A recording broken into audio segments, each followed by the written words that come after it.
আসসালামু আলাইকুম ওয়া রাহমাতুল্লাহ। সম্মানিত বন্ধুরা, দেশে এবং প্রবাসে যে যেখান থেকে আজকে আমাদের এই ভিডিওটি প্লে করেছেন, সবাইকে জানাই আমার অন্তরের অন্তঃস্থল থেকে আন্তরিক মুবারকবাদ।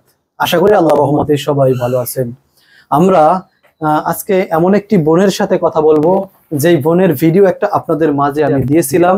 ওই ভিডিওটা করার কারণে সে অনেক লাঞ্ছিত, অপমানিত হয়েছে। সে এখন সঠিক পথে ফিরে আসতে চায়। সে আমাকে বলছে অনেকবার যে ভাই, ভিডিওটির জন্য হয়তো ভিডিওটি ডিলিট দেওয়ার জন্য বলছে, তা না হলে সে অনেক কিছু করবে না। অনেক কথা হয়েছে, পরবর্তীতে সে বলছে আপনি আসেন, আমরা আর একটা ইন্টারভিউ দিব, আমি ওই কাজ আর করবো না, সেটা একটু সবাইকে জানিয়ে দেন।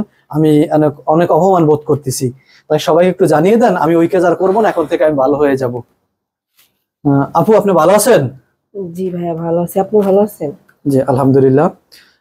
আমার একটা বিষয় একটু জানা দরকার, যে আপনি আগে মেকআপ ম্যানের রুমে আপনার একটা ভিডিও করছি, হ্যাঁ মনে আছে? জি ভাইয়া, মনে আছে।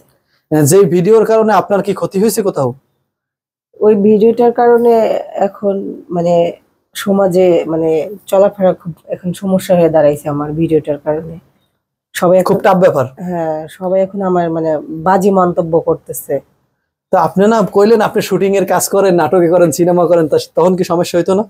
সমস্যা হয়তো, কিন্তু মানে ক্যামেরার আড়ালে যেটা হতো সেটা তো আর মানে দেখতো না।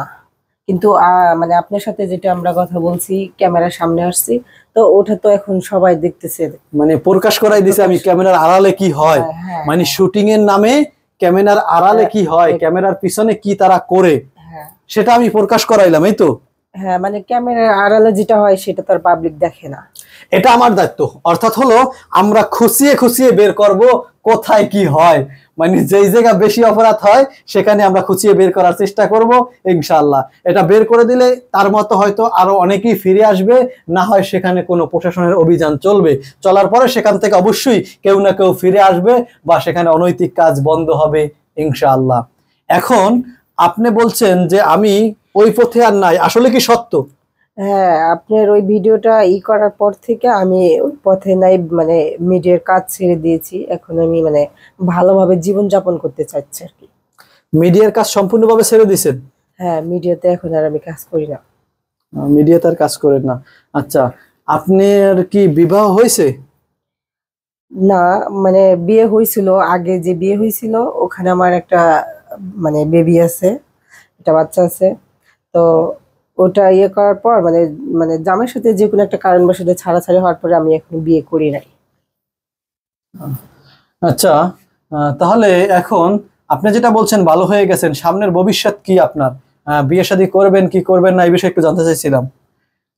এইভাবে তো আর মানে একা একা জীবন কাটানো যাবে না।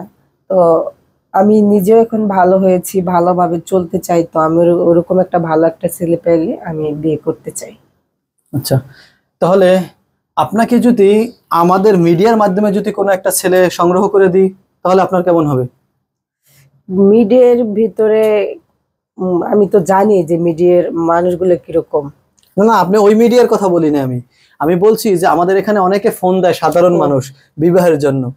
সেখান থেকে কোনো মানুষ যদি আসে আপনার ছবি দেখে বা আপনার ভিডিও দেখে, যে আমি তার দায়িত্ব নিতে রাজি, আমি বিবাহ করব, এবং কি আমরা মিডিয়ার মাধ্যমে বিবাহ করবো, এমনটা যদি বলে? হ্যাঁ, এরকমটা হলে বিয়ে করতে পারবো আমি। কতদিনের জন্য বিয়ে করবেন? 6 মাস, 1 বছর, 2 বছর? জি না, আমি মানে মৃত্যুর আগ পর্যন্ত আমি যাতে ওনার মানে যার সাথে আমার বিবাহ হোক না কেন, যাতে আমি তার সাথে আজীবন মানে মৃত্যুর আগ পর্যন্ত আমি কাটাতে পারি। এরকম ভাবে। আর আমি তো এখন ভালো হয়ে গেছি, তাই না? এখন আমি মানে ভালোভাবে আজীবন যাতে তার সাথে কাটাতে পারি, ওরকম একটা লোকের প্রয়োজন আছে আমার। সম্মানিত বন্ধুরা, আসলে এই কথাটা অনেকেই বলে, কিন্তু আবার অনেকের বিবাহ বিচ্ছেদ হয়ে যায়। আমি ঠিকই তাদের বিবাহ বন্ধনে জড়িয়ে দিছি যে কোনো কারণে, হয়তো তাদেরকে অনেকবার বলা হয়, তারা বলা সত্ত্বেও কিন্তু তারা ওই ভুলটাই বারবার করে। সেটা হলো পিছনের কথাগুলো তাদের ঝগড়ার ভিতরে অথবা কোনো রকমের কোনো সংসারের ভিতরে ঝামেলা সৃষ্টি হলেই তাদের ভিতরে একটা বিশৃঙ্খলা সৃষ্টি হয়। সেটা হলো যে তুমি পিছনে কি করছো, তুমি খারাপ কাজ করছিলা, তুমি মিডিয়ায় কাজ করছিলা, তুমি পরপুরুষের সাথে খারাপ কাজ করছো, এইসব নিয়ে তার ওয়াইফের উপরে গালিগালাজ করে। আর এই সময় তার উপর রাগান্বিত হয় বা তার উপরে গায়ে হাত তোলে। এইসব নিয়ে কিন্তু বিবাহ বিচ্ছেদ হয়ে যায় আবার দ্বিতীয়বার। তাহলে আমরা চাই না যে পিছনের কথা কেউ বলুক।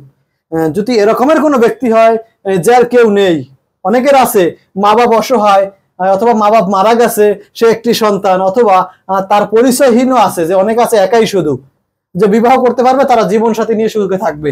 ঠিক আছে, অনেকের জয় ঝামেলা কম আছে।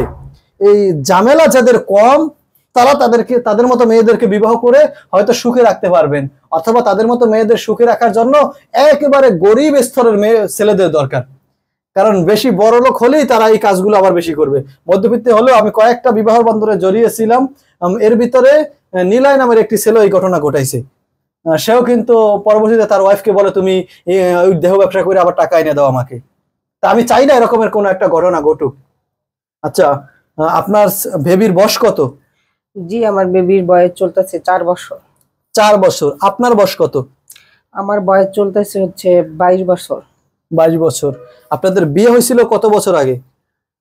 বিয়ে হয়েছিল বেবির হয়েছিল আপনার তাও 5 বছরের মতো সংসার করছি। জি। আপনার দেশের বাড়ি কোথায়? আমার দেশের বাড়ি হচ্ছে মহাখালী। মহাখালী? হ্যাঁ। ঢাকা মহাখালী? হ্যাঁ, ঢাকা মহাখালী। আচ্ছা, মহাখালী কোন জায়গা? রেলগেটে এখানে? রেলগেট থেকে আর ভিতরে যাওয়া লাগে। এখানে আপনার স্থানীয় ঢাকাইয়া? স্থানীয় না, এখানে মানে আমরা আমাদের এখানে আমি থাকি আর কি, মানে বড় হয়েছি এখান থেকেই, ঢাকা থেকে আমি এখানেই থাকি। আচ্ছা, তার মানে আপনারা এখানেই থাকেন, এখানে থেকেই বড় হয়েছেন? হ্যাঁ। তার মানে গ্রামের এটা জানেন না যে কোথায়? গ্রাম এটারই মনে করতেছে? আমরা গ্রাম এটাই, কারণ আমার জন্ম হয়েছে ঢাকা।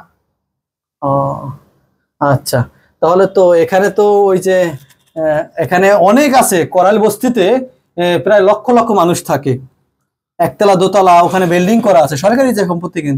কিন্তু ওখানে এমনও মানুষ আছে যাদের ওখানে জন্ম, ওখানেই মৃত্যু, ওখান থেকেই নাতি নাতকুরা হয়েছে, ওখানেই তার বড় হয়েছে, তাদের পরিচয় ওখানেই।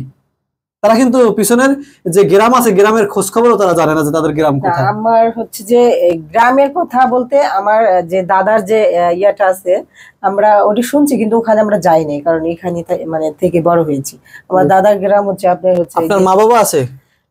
মা বাবা নেই, আমি হয়েছি বড় হয়েছি আমার এক ফুফুর কাছে। এই জগতে আমার মূল উদ্দেশ্য কি আসলে আপনার আর বুঝতে বাকি থাকে না। যেহেতু সে সঠিক পথে আসতে চায়, তবে ইনশাআল্লাহ তার জন্য আমরা দোয়া করি, আল্লাহ যেন তাদেরকে দিনের জন্য কবুল করে। আপনি আর কিছু বলবেন? আমি একটা কথাই আপনাদের জানাতে চাই যে আমি আগে যে পথে ছিলাম ওই পথ থেকে মানে বের হয়ে এসেছি। আমি একটা ভালো একটা জীবন চাই, এটা আপনার কাছে আমার একটা থাকলো যে এখন জীবন তো ভালো জীবন তো আমি দিতে পারবো না, হয়তো আল্লাহর কাছে চাইতে হবে। আপনার দায়িত্ব হলো 5 ওয়াক্ত এখন নামাজ পড়া, দুহাত তুলে আল্লাহর কাছে চাওয়া। আল্লাহর কাছে যে আমি চাইবো, কিন্তু আপনাদের হচ্ছে চেষ্টা, আপনারা চেষ্টা করলে, আর আমি যদি মানে আল্লাহর কাছে 5 ওয়াক্ত নামাজ পড়ে বলি, আপনারা যদি আমাকে হেল্প করেন, তাহলে হয়তো আমি ভালো একটা জীবন পাবো আর কি।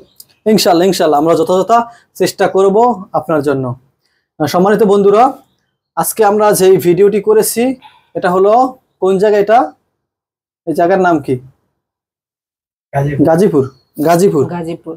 গাজীপুর কোন জায়গা? চৌরাস্তা? গাজীপুর চৌরাস্তা।